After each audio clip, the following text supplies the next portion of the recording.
भेंट लेकर मिलना, भेंट देकर मिलना कि श्री सुखदेव जी बोले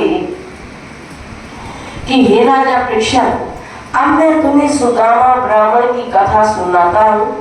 जिस प्रकार मैं प्रभु के पास गया और उसका दारिद्र्य छूटा, तुम ध्यान देकर इस बात को सुनो। दक्षिण दिशा की ओर द्राविड़ नाम का देश है, जहाँ ब्राह्मण, क्षत्रिय, वैश्य और शूद्र चारों वर्ण सुख से वास करते हैं। उस नगर में भजन, सिमरन और हरि का ध्यान करते हुए साधु लोग जप, तप, ज्ञान और साधु संग करते हुए गो ब्राह्मण का सम्मान करते हैं। तो ये सब संग का इतना बड़ा महत्व बता रहे हैं, असर बता रहे हैं कि श्री सुखदेव जी कह रहे हैं राजा परीक्षित से कि हे परीक्षित, कि अब मैं तुम्हें सुदामा की वो कथा सुनाता हूँ कि सुदामा का भगवान कृष्ण के चरणों में कितना विश्वास था कि भगवान ने ये नहीं देखा कि ये तो मेरा मित्र सुदामा कितना गरीब, ना इसके पास ना खाने को कोई पदार्थ, ना पहनने को कोई कपड़ा।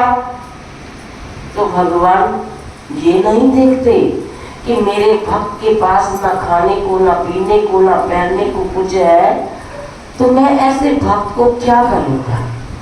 तो ऐसे भक्त से मेरा क्या मतलब, या क्या लेना या क्या देना? नहीं। तो बड़े सुंदर शब्दों के अंदर छुपाई है कि ऐसे बसे सबे तेहि ठोर, हर बिन कछु न जाने को। कि जो वहाँ उस बस्ती के अंदर लोग बस रहे थे, तो उनकी तप, त्याग, भावना, भजन, सिमरन इतना था कि वो ऐसे वहाँ बस रहे थे कि उन्हें हरि के बिना कुछ और पता ही नहीं था। कि कितना बड़ी ऊंची भावना है, इतना बड़ा ऊंचा महत्व है भक्तों का, वहाँ रहने वाले भक्तों का, प्रेमियों का, कि उन्हें हरि के भजन के बिना कुछ अच्छा ही नहीं लगता था। कि हम हरि के भजन के बिना किसी को कुछ नहीं समझते, कुछ नहीं जानते। तो उसी देश में सुदामा नामक ब्राह्मण श्री किशन चंद्र जी का गुरु भाई अत्यंत दीनहीन, तनहीन और महादरिद्री ऐसा रहता था कि जिसके पास सिवा एक फटी और मैली लंगोटी किसी प्रकार का वस्त्र तन पर न था, और उसकी स्त्री भी वैसे ही फटी मैली धोती पहने हुए थी। स्त्री का शरीर भूख से बहुत दुर्बल हो गया था, तो भी वह पतिव्रता स्त्री अपने दुर्बल पति की सेवा करने से नहीं चूकती थी। जो कुछ अन्न आदि मिले तो उसे पहले पति को खिलाकर तब जो बचता तो वो आप खाती, कि वरना वो भूखी ही रह जाती। कि देखो कि सुशीला का पतिव्रत ये धर्म, प्रतिव्रत धर्म उसने जो होता है वो निभाया। कि जो खाने की वस्तु समय पर मिल जाती, जो वर्तमान समय के अंदर उसे मिलती, कि पहले वो अपने पति सुदामा को खिलाती, जो बचा है तो खाती, अगर ना बचता तो भूखी सो जाती। तो इसे कहते हैं पतिव्रत धर्म को निभाना। तो तब इस प्रकार दुख सहते सहते एक दिन सुदामा की स्त्री दरिद्रता से अति घबराकर महादुखित हो पति के निकट जा भय से डरती कांपती बोली कि हे महाराज, अब इस दरिद्र के हाथ से हम लोगों को जो महान दुख भोगना पड़ रहा है, तो उससे किसी ना किसी उपाय से बचना चाहिए।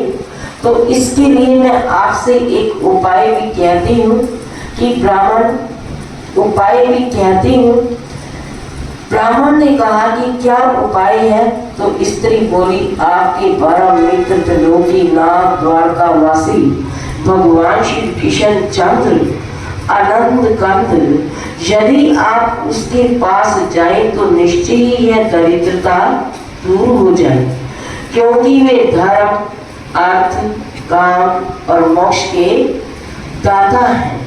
कि भगवान कृष्ण के चरणों में जाकर एक बार आप फरियाद तो करो कि वो तो भक्त वत्सल है, अपने भक्तों की हर बात को सुनते हैं, तो उन्हें हमारी गरीबी से कोई मतलब नहीं, कि वो देखते हैं अपने भक्तों की भावना को, श्रद्धा को।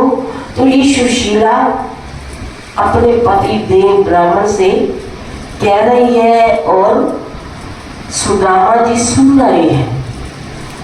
तो सुदामा के चरणों में क्या क्या कह रही है कि आपके एक परम मित्र त्रिलोकी नाथ द्वारकावासी श्री कृष्ण चंद्र आनंद कंद है, जो आनंद के धाम है, आनंद को देने वाले हैं। तो एक बार उनके चरणों में आप जाकर तो देखो, फरियाद करके तो देखो, कि राह पास उसे मिटाकर तो देखो, कि फिर देखना कि कितनी है लज्जत कि एक मर्तबा उनके चरणों में सर झुकाकर तो देखो। जो झुकता है वो कुछ पा भी जाता है। तो जैसे ही सुशीला ने कहा कि हे महाराज, जब ब्राह्मणी ने ऐसे समझाकर कहा तब सुदामा बोले कि हे प्रिय, कि बिना दिए श्री कृष्ण जी की किसी को कुछ नहीं देते। कि जब ब्राह्मणी ने ऐसे समझाकर कहा तब सुदामा बोले कि हे प्रिय, बिना दिए श्री कृष्ण चंद्र जी किसी को कुछ देते नहीं। तो यह मैं भली बातें जानती हूँ, फिर मुझे अपना भी